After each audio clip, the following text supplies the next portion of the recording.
நாளைக்கான வீடியோ தாங்க வந்திருக்கு. வீடியோ வந்து சூப்பரா இருந்துச்சு அப்படி தாங்க சொல்லணும். நம்ம மாயா, தனம் 2 பேருமே சேர்ந்து நம்ம நடிச்சுக்கிட்டு இருக்காங்கல்ல, நம்ம சாரு அவங்கள வந்து பயங்கரமா வந்து கதற விடுறாங்க அப்படி தாங்க சொல்லணும். அதெல்லாம் பார்க்குறப்போ சேனலை மட்டும் மறக்காம லைக் அண்ட் சப்ஸ்கிரைப் மட்டும் பண்ணிருங்க.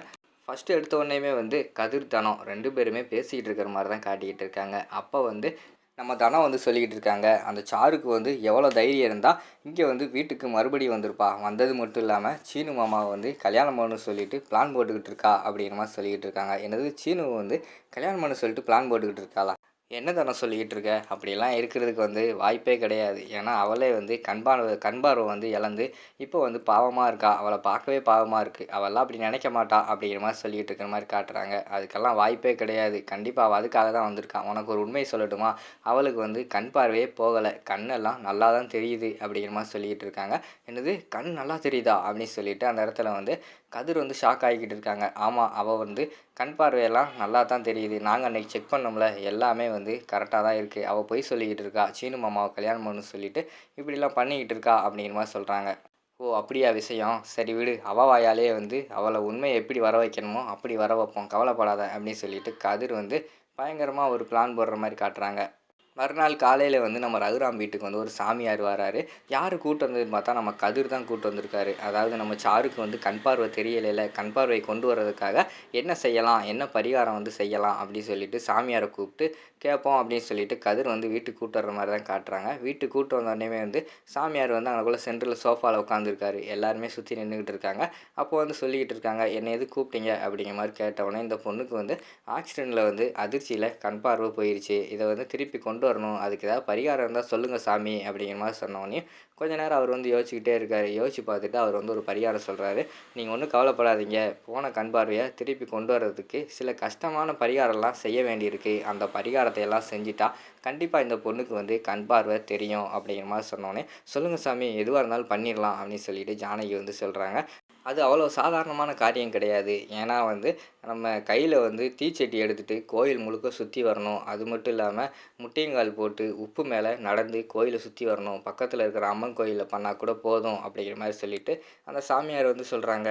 உடனே தனம் வந்து கதிர்கிட்ட சொல்கிறாங்க, என்ன கதிர், இந்த சாமியார் இப்படி சொல்லிக்கிட்டு இருக்காரு? ஏன்னா சாருக்கு வந்து ஆல்ரெடி கண் பார்வை தெரியுது. அவர் என்னடானா கண் பார்வை தெரியலன்னு நினச்சிக்கிட்டு பரிகாரம்லாம் சொல்லிக்கிட்டு இருக்காரே அப்படிங்கிற மாதிரி சொல்கிறாங்க. நீ ஒன்றும் கவலைப்படாத தனம், அது வேறு யாரும் கிடையாது, என்னோடய ஃப்ரெண்டு தான். என்னோடய ஃப்ரெண்டை வந்து சாமியார் மாதிரி செட்டப் பண்ணி இங்கே கூட்டு வந்திருக்கேன். அவன் சொல்கிறதுல அவள் வந்து பயந்து போய் உண்மையை சொல்லிடுவா. நீ ஒன்றும் கவலைப்படாத அப்படிங்கிற மாதிரி சொல்லிக்கிட்டு இருக்காங்க. இவங்க சொல்கிறத கேட்ட உடனேயுமே வந்து பத்மா பார்வதி வந்து சாருக்கு வந்து முட்டு கொடுக்க ஆரம்பிச்சிடுறாங்க. என்ன இவ்வளோ கஷ்டமாக இருக்கிறத எப்படி செய்கிறது? சாமியாரே கொஞ்சம் பார்த்து சொல்லுங்கள், சாதாரணமாக செய்கிற மாதிரி கொஞ்சம் ஈஸியாக செய்கிற மாதிரி சொல்லுங்கள் அப்படிங்கிற மாதிரி சொல்லிக்கிட்டு இருக்காங்க. இல்லைம்மா, வேறு வாய்ப்பே கிடையாது. அதை செஞ்சால் தான் வந்து கண் பார்வையை நினச்சி கூட பார்க்க முடியும். அப்படி செய்ய முடியலனா நீங்கள் கண் பார்வையை மறந்துடணும் அப்படிங்கிற மாதிரி சொல்கிறாங்க.